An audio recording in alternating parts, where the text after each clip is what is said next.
창세기 11장 1절에서부터 32절 말씀입니다. 온 땅의 언어가 하나요 말이 하나였더라. 이에 그들이 동방으로 옮기다가 시날 평지를 만나 거기 거류하며 서로 말하되 자 벽돌을 만들어 견고히 굽자 하고 이에 벽돌로 돌을 대신하며 역청으로 진흙을 대신하고 또 말하되 자 성읍과 탑을 건설하여 그 탑 꼭대기를 하늘에 닿게 하여 우리 이름을 내고 온 지면에 흩어짐을 면하자 하였더니 여호와께서 사람들이 건설하는 그 성읍과 탑을 보려고 내려오셨더라. 여호와께서 이르시되 이 무리가 한 족속이요 언어도 하나이므로 이같이 시작하였으니 이후로는 그 하고자 하는 일을 막을 수 없으리로다. 자 우리가 내려가서 거기서 그들의 언어를 혼잡하게 하여 그들이 서로 알아듣지 못하게 하자 하시고 여호와께서 거기서 그들을 온 지면에 흩으셨으므로 그들이 그 도시를 건설하기를 거쳤더라. 그러므로 그 이름을 바벨이라 하니 이는 여호와께서 거기서 온 땅의 언어를 혼잡하게 하셨음이니라. 여호와께서 거기서 그들을 온 지면에 흩으셨더라. 셈의 족보는 이러하니라. 셈은 100세 곧 홍수 후 2년에 아르박삿을 낳았고 아르박삿을 낳은 후에 500년을 지내며 자녀를 낳았으며 아르박삿은 35세에 셀라를 낳았고 셀라를 낳은 후에 403년을 지내며 자녀를 낳았으며 셀라는 30세에 에벨을 낳았고 에벨을 낳은 후에 403년을 지내며 자녀를 낳았으며 에벨은 34세에 벨렉을 낳았고 벨렉을 낳은 후에 430년을 지내며 자녀를 낳았으며 벨렉은 30세에 루를 낳았고 루를 낳은 후에 209년을 지내며 자녀를 낳았으며 루는 32세에 수룩을 낳았고 수룩을 낳은 후에 207년을 지내며 자녀를 낳았으며 수룩은 30세에 나홀을 낳았고 나홀을 낳은 후에 200년을 지내며 자녀를 낳았으며 나홀은 29세에 데라를 낳았고 데라를 낳은 후에 119년을 지내며 자녀를 낳았으며 데라는 70세에 아브라함과 나홀과 하란을 낳았더라. 데라의 족보는 이러하니라. 데라는 아브라함과 나홀과 하란을 낳고 하란은 롯을 낳았으며 하란은 그의 아비 데라보다 먼저 고향 갈대아인의 우르에서 죽었더라. 아브라함과 나홀이 장가들었으니 아브라함의 아내의 이름은 사레며 나홀의 아내의 이름은 밀가니 하란의 딸이요 하란은 밀가의 아버지이며 또 이스가의 아버지더라. 사레는 임신하지 못함으로 자식이 없었더라. 데라가 그 아들 아브라함과 하란의 아들인 그의 손자 롯과 그의 며느리 아브라함의 아내 사레를 데리고 갈대아인의 우르를 떠나 가나안 땅으로 가고자 하더니 하란에 이르러 거기 거류하였으며 데라는 나이가 205세가 되어 하란에서 죽었더라. 아멘. 홍수 후에 하나님께서는 사람들에게 은혜를 베푸셨습니다. 사람들이 생육하고 번성하는 복을 주셨습니다. 창세기 9장 7절 말씀에 나오죠. 창세기 10장에서는 노아의 후손들이 얼마나 생육하고 번성하였는지를 구체적으로 가족별로 그 이름을 기록하고 있습니다. 총 인구수가 얼마나 되었는지 기록되어 있지 않지만 10장 32절 말씀에 이들에게서 땅의 백성들이 나뉘었더라는 말씀으로 볼 때 땅의 백성들이 나뉘어질 만큼 상당한 인구가 되었을 줄 믿습니다. 하나님께서 베푸신 두 번째 은혜는 본문 말씀 1절 온 땅의 언어가 하나요 말이 하나였다는 사실입니다. 언어가 하나라는 사실이 얼마나 큰 축복입니까? 서로 자유로이 소통함으로 얻는 인간 사회의 유익이 얼마나 큽니까? 이민 와서 언어 때문에 고생해 본 사람들은 제가 말하는 바를 잘 이해하리라 믿습니다. 2절 말씀을 보니 홍수 후에 사람들은 때를 지어서 같이 움직인 것 같이 생각이 됩니다. 그들이 동방으로 옮기다가 시날 평지에 도착했습니다. 시날 평지는 유브라데와 티그리스 두 강 사이에 펼쳐진 대평원을 말합니다. 이 평야는 아주 비옥한 땅이었습니다. 하나님께서 이들에게 비옥한 땅을 만나게 해 주신 것입니다. 이것이 바로 세 번째 은혜입니다. 3절 말씀에 보면 서로 말하되 자 벽돌을 만들어 견고히 굽자라고 서로 소통했습니다. 이들은 서로의 의견을 교환하고 소통하는 가운데 견고한 벽돌 굽는 방법을 알게 된 것입니다. 새로운 발명품이 탄생한 것입니다. 그전에는 집을 견고하게 지으려면 자연에 있는 돌을 사용할 수밖에 없었는데 이제 쉽게 규격에 맞는 돌같이 견고한 벽돌을 많이 만들 수 있었습니다. 이런 일이 언어가 하나요 말이 하나였기 때문에 가능하였을 줄 믿습니다. 이는 실로 하나님의 네 번째 은혜입니다. 그 전에는 돌을 쌓기 위해서는 진흙을 사용했습니다. 그런데 진흙이 물에 젖으면 아무래도 약해져서 허물어지기 쉽죠.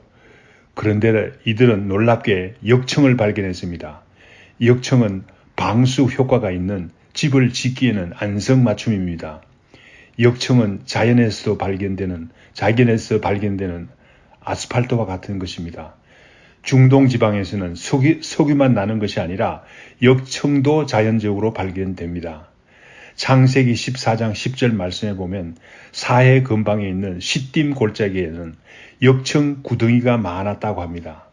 소돔 왕과 고모라 왕이 거기에 빠졌다고 하는 기록을 볼 때 역청이 중동 지방에 여기저기서 발견된 것으로 생각이 됩니다. 역청을 발견한 것도 하나님의 은혜입니다. 다섯 번째 은혜이죠. 그렇지 않습니까? 4절 말씀에 또 서로 말하되 성읍과 탑을 건설하자라고 말합니다. 많은 사람들이 함께 안전하게 살기 위해서는 성읍과 탑을 건설할 필요가 있습니다. 이런 일이 가능했던 것은 언어가 하나요 말이 하나였기 때문입니다. 그런데 문제가 일어납니다.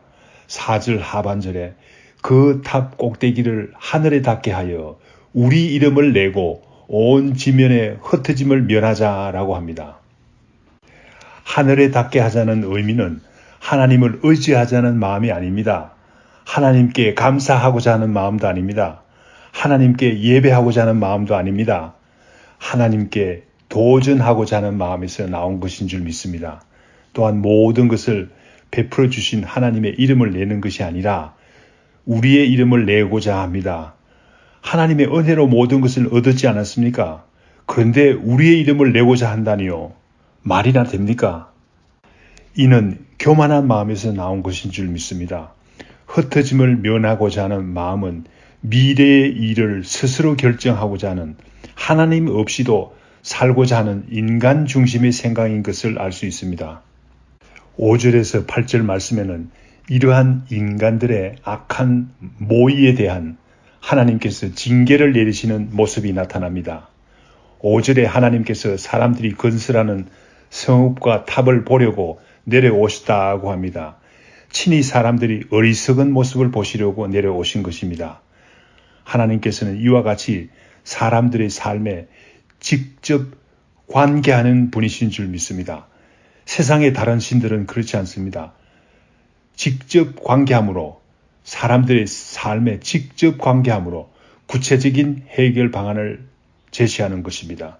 하나님께서 결정하신 사실은 첫째, 이대로 놓아두면 앞으로는 막을 수 없는 일들도 사람들이 벌일 수가 있다. 이제 그들이 하는 일을 정지시켜야 되겠다는 결심을 합니다. 이러한 모든 일이 일어난 근본적인 이유가 어디 있습니까? 하나님께서는 은혜로 베풀어 주셨는데, 언어를 하나로 주셨는데, 말이 하나였기 때문에 일어났다고 하나님께서 생각합니다. 그래서 하나님께서 언어를 혼잡하게 하셨습니다. 알아듣지 못하게 하심으로 사람들의 일을 중지시킵니다. 또한 사람들을 온 지면에 흩으셨다고 8절 말씀에서 밝히고 있습니다. 하나님께서 하신 일을 이름하여서 바벨이라고 했다고 9절 말씀에서 증거합니다. 타락한 사람들은 이와 같이 베풀어 주시는 하나님의 은혜를 감사하기를 잊어버립니다. 오히려 하나님께 도전하며 하나님으로부터 자유하기를 원합니다. 자기 이름을 내기 위해서 애쓰는 어리석은 존재입니다. 오늘날에도 이와 같은 현상이 일어나고 있습니다. 원래 하나님께서 사람들에게 지혜를 주셔서 기술 문명이 발달하게 된 것이 아닙니까? 하나님께서 사람들에게 베풀어 주시는 은혜입니다. 오늘날 많은 과학자들이 하나님께서 주신 지혜를 감사하지 않고 오히려 하나님께 도전하려는 어리석은 생각을 합니다. 또한 하나님이 어디 있느냐고 하나님을 부정하는 것은 멸망을 자초하는 어리석은 생각임을 알아야 되겠습니다. 시편 14편 1절 말씀, 어리석은 자는 그 마음에 이르기를 하나님이 없다 하는도다 라고 했습니다. 본문 말씀 11장 10절에서 26절 말씀에는 노아의 아들 셈의 족보가 나옵니다. 이 족보는 참 귀한 족보입니다. 그 당시 대부분의 사람들이 타락하는 삶을 살고 있음에도 불구하고 하나님께서는 이 사람들을 구원하시고자 하는 계획이 있었습니다. 노아의 아들 중에 셈을 택하시고 그 후손 중에서 아브람을 일으켜 히브리 민족을 일으키기 위한 하나님의 계획이 들어있기 때문입니다. 그러나 이 족보에는 누가 누구를 몇 세에 낳고 몇 년을 살다가 죽었다는 무미건조해 보이는 족보입니다. 그러나 이렇게 무의미하게 보이는 족보 가운데서도 하나님의 은혜가 흐르고 있음을 발견해야 되겠습니다. 결국 이 족보를 통해서 아브라함이 나고 그 후손이 나기 때문입니다. 이 말씀에서 한 가지 눈에 띄는 사실은 사람들의 수명이 점차 줄어들고 있다는 사실입니다. 홍수 전의 사람들은 대개 900세 이상을 살았습니다. 무드셀라만 해도 969세를 살았지 않았습니까? 노아만 하더라도 950세를 살았습니다. 창세기 9장 29절 말씀. 그러나 홍수 후 그의 아들 셈은 600세밖에 살지 못했습니다. 셈의 아들 아르박삿은 438세, 그의 아들 셀라는 433세, 그의 아들 에벨은 464세를 살다가 죽었습니다. 그 후부터 데라까지는 대부분 200세 정도를 살다가 죽었습니다. 아브라함은 175세를 살다가 죽었습니다.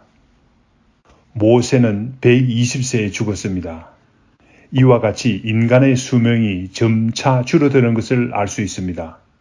그러나 인간의 수명에 대해서 하나님께서 창세기 6장 3절에서 하신 말씀을 기억해야 되겠습니다. 그들의 날은 120년이 되리라 라고 하나님께서 미리 말씀하셨습니다.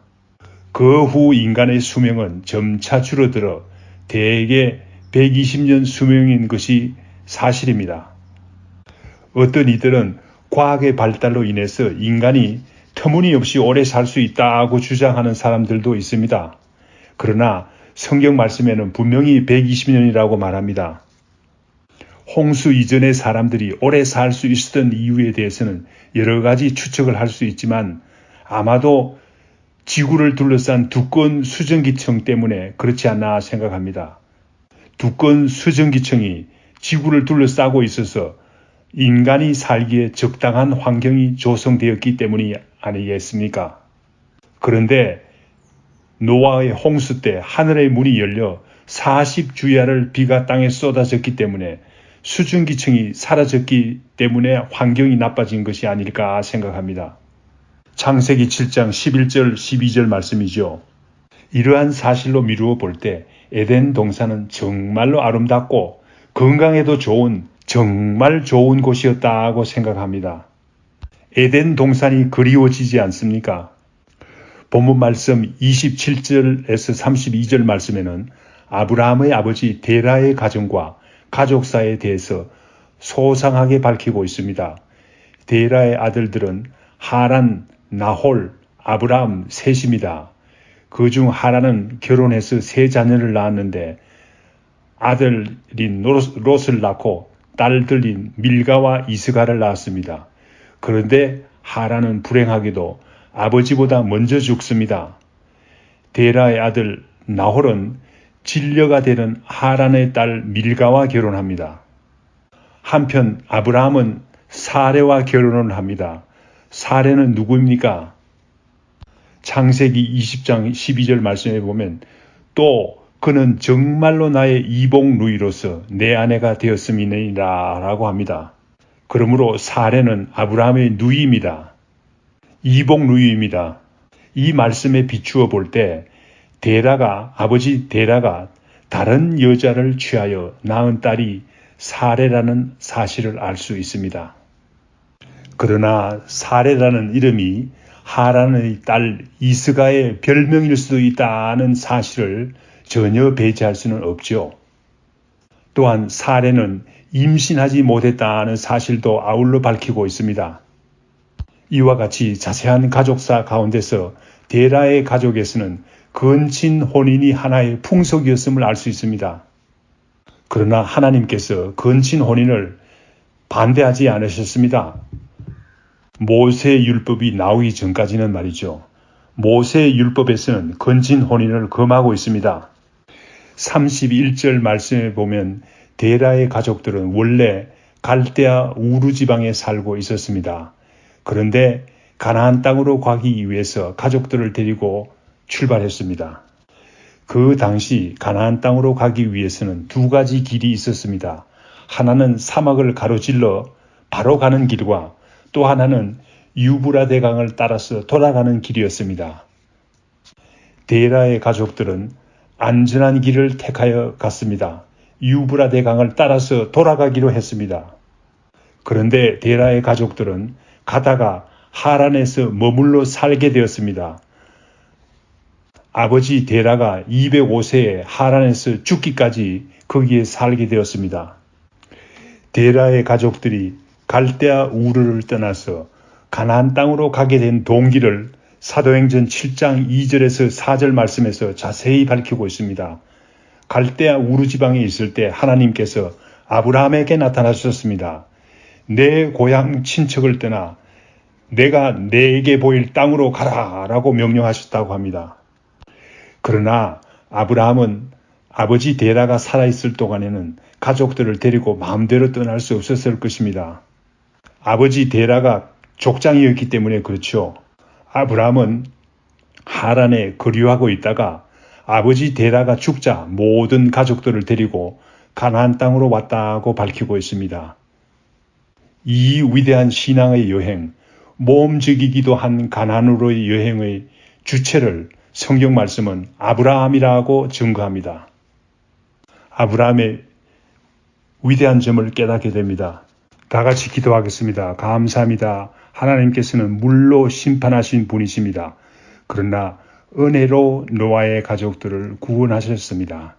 홍수 후에도 하나님께서는 사람들에게 많은 은혜를 베풀었습니다. 그런데 사람들은 타락하여 하나님께서 베푸신 은혜를 망각하고 오히려 하나님 없이 살고자 하는 어리석은 생각을 하고 탑을 쌓아 하늘에 닿고자 하는 어리석은 일을 벌였습니다.